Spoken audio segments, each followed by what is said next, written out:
लेकिन हमारे अंदर जो मन में, अंतर्मन में जो भाव है, क्रिया समझ लीजिए, हम जो भी कोई क्रिया कर रहे हैं, मंदिर जा रहे हैं, साधु की सेवा कर रहे हैं, गरीबों को भोजन करा रहे हैं, हो सकता है पुण्यात्मा बनेगा, लेकिन ये कर्म का खेल है। अगर सकाम भाव का कर्म रखते हुए, सकाम भाव का काम करते हुए भी अगर ऐसा हो रहा है तो ये पुण्य इकट्ठा हो रहा है उसके खजाने में, ये क्रिया हो गई। लेकिन अब भगवान बटुआ को जो खोल के देखेगा, अंतर्यामी रूप में बैठा हुआ, घट घट की जानने वाला प्रभु सब अंतर्यामी, वो हमारी भावनाओं को देखेगा, हमारी क्रिया को नहीं देखेगा। क्रिया तो कोई पाखंड भी हो सकती है, कितना भी देखने में अच्छा कार्य लग रहा हो, कितना भी अच्छे से अच्छा कार्य देखने में लग रहा हो, किसी को पसंद आ रहा हो कि ये वास्तव में धार्मिक कार्य है, लेकिन हो सकता है उसके अंदर छिपी हुई जो भावना है वो अपवित्र भावनाएं हो, इसीलिए अपवित्र भावनाओं का फल अनुकूलता में नहीं मिलेगा, उसका कोई प्रयोजन नहीं रहेगा। इसीलिए क्रियाएं महत्वपूर्ण हैं, लेकिन क्रियाओं से ज़्यादा महत्वपूर्ण हमारी भावनाएं हैं। भावनाओं के द्वारा ही जो भी हम कर्म करते हैं वह संकल्पित भावनाओं का किया हुआ कर्म पाप और पुण्य, दुख और सुख का भागी होता है। अब इसके लिए सबसे पहले हमको गुरु तत्व का अपने 24 घंटे ध्यान रखना कि किसी ना किसी रूप में कोई गुरु आ सकता है, और जो सगुण साकार गुरु की दीक्षा हमने ली हुई है, उस गुरु के लिए कभी कभी तो भाव एकाग्र मन में आए कि उनकी करुणा कृपा को देख करके कि उन्होंने हमारे ऊपर, हमको कैसे नाली के कीड़ा पड़े हुए थे, कैसे हम विषय आसक्त थे, आज कम से कम सत्संग रूपी ज्ञान गंगा में हम सब मिलकर के डुबकी लगा रहे हैं, हमें अच्छा अच्छा अंदर पॉजिटिव भाव महसूस होता है। न जाने कितने लोग कितने कितने दुखी रहते हैं, हमको ठाकुर जी ने, गुरुदेव ने भगवान का भजन करने का मौका दिया है, तो कभी उनके दर्शन करने जाएं तो आंखों में से आंसू आए, ताकि वो आंसू बताएंगे कि गुरु की कितनी बड़ी कीमत है। गुरु को देख करके हमारे विकार हालते हैं, जितने भी विकार, हमारा शरीर कांपने लगता है, हमारी शरीर कपकपाने लगता है, वाणी काम नहीं करती, क्योंकि जितना हृदय के अंदर मलिनता जनत आवरण होगा उतना ही हम गुरु के पास जाकर के कपकपाएंगे, परेशान होंगे। लेकिन वो कपकपाना, वो रोना, वो परेशान होना साधारण नहीं है, वो भी परम महत्वपूर्ण है। तो गुरु का हम 24 घंटे स्मरण करें, गुरु के स्मरण से ही जो नाम मिला है उस नामी को प्राप्त करें। पहले गुरु का स्मरण करें, गुरु की माला करें, इसके बाद में हम अपने नामी का, जो भी हमने अपनी इच्छा से गुरुदेव से कहा, हमारे तो भोलेनाथ प्रिय हैं, कि हमारी तो राधा जी प्रिय हैं, हमारी तो देवी मैया प्रिय हैं, आप सभी गुरु का स्मरण करने के बाद उन नामी में लग जाएं और पूरे दिन उस नामी को ध्यान में रखें और गुरु की कृपा का अनुभव करें, गुरु को धन्यवाद हृदय से दें।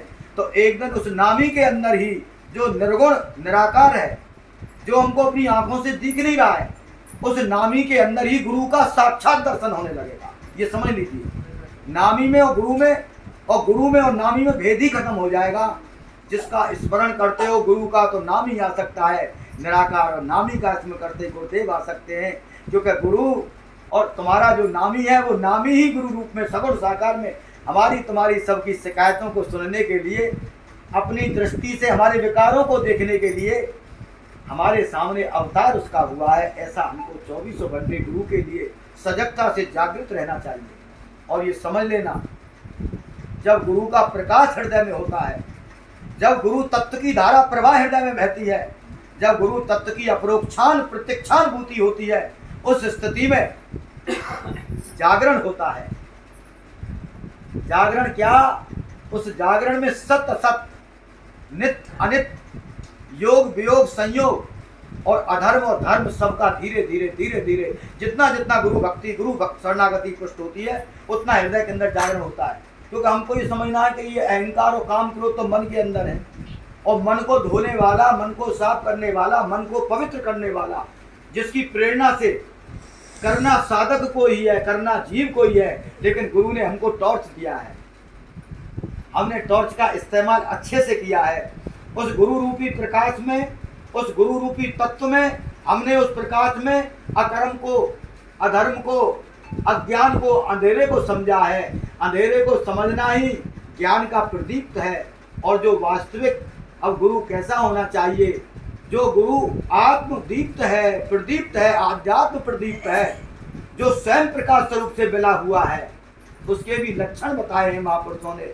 जिसको समतावान है, निर्भयता को प्राप्त है, साधना करने के लिए, लोगों के कल्याण के लिए साधन युक्त तो वो है ही है, लेकिन फिर भी हमारे जैसे पातक जीवों के लिए, हमारे जैसे मोह आसक्त प्राणियों के लिए सुबह 2:30-3 बजे तक करके जो साधना में लग जाए, जबकि उसको जरूरत नहीं है, किए हुए है, सब कुछ किए हुए है, लेकिन हमको मार्गदर्शन करा रहा है, आप कर रहा है।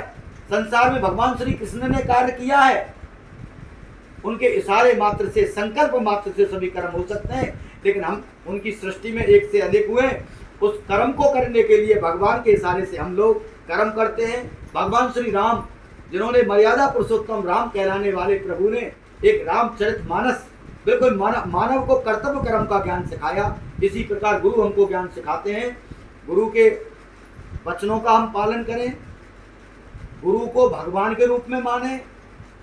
गुरु स्वयं प्रकाश स्वरूप परमात्मा से मिला हुआ है, वो चिंगारी, वो अग्नि भगवान की है। भगवान ही गुरु रूप में आकर के स्वयं प्रकाश स्वरूप परमात्मा ही हम लोगों के हृदय में अपनी करुणा कृपा से, अपने ऐश्वर्य से, अपने अंतर्निष्ठ भाव के आशीर्वाद से हमारे हृदय में भी ज्ञान रूपी दीपक प्रदीप्त करते हैं, ताकि हमको अच्छे भले की, बुरे भले की पहचान हो सके। इसीलिए गुरु की बड़ाई हम कहाँ तक करें? गुरु की बड़ाई करने के लिए हमारे मुख में शब्द नहीं, हमारे मन में प्रभाव इतना नहीं, क्योंकि जितना हमारे अंदर पाप करने की शक्ति नहीं है, उससे ज़्यादा उसकी करुणा करने की शक्ति है। वो अपनी करुणा कृपा से हमारे पापों को किस तरह से क्षय कर रहा है। हमारे विकारों को भगवान लिखते हैं, लेकिन सगुण साकार गुरु प्रकट हो गया तो विकारों को साफ कर देता है डस्टर से। लेकिन हमको ऐसे करके नहीं करना चाहिए।